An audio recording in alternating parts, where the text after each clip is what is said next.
I recently came across an article by Alex Hormozi, a very successful entrepreneur.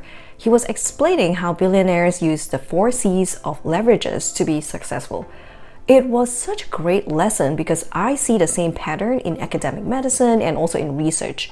The most successful researchers I've met have more than 200 publications, and many of them were published in high-impact journals. So how do they publish so many papers? They use the 4 C's of leverages. The first C, collaboration. Work with other researchers, delegate the work. And in research, sample size is king. But oftentimes, researchers only have access to data within your own institution.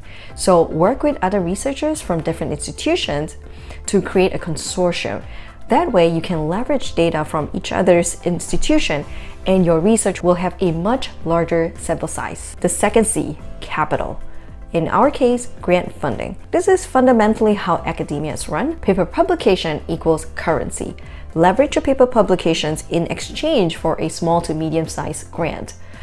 Then you use your grant money to publish more papers in exchange for larger grants. The third C, code. You could collect data by manually reviewing 200 patient charts, or you could leverage natural language processing software to extract data from thousands of charts at one time. Another thing is learning how to code and run the analysis yourself is a very important skill.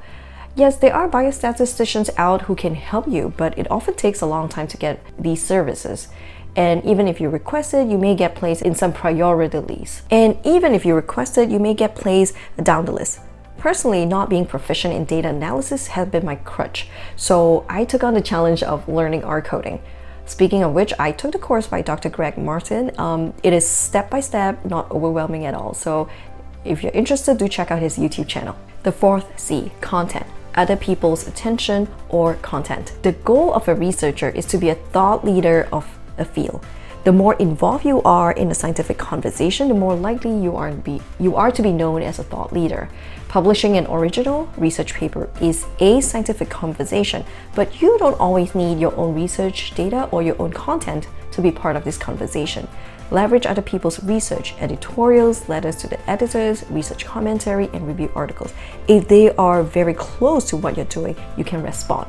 If you see a recent publication that is really close to your field, you can write to the author, you can write to the editor. That way you are part of the scientific conversation. Next, also use social media to advantage. You can create a tutorial about your research or about other people's research in your field. Now, depending on your institution, some of these type of publications may not qualify for academic promotion, but some do. So do talk to your institution about it. But even if they do not qualify for promotion, they do bring you out of obscurity and open doors for collaboration. There you go. These are the 4 C's of leverage. If you like this video, do subscribe and share it with a friend.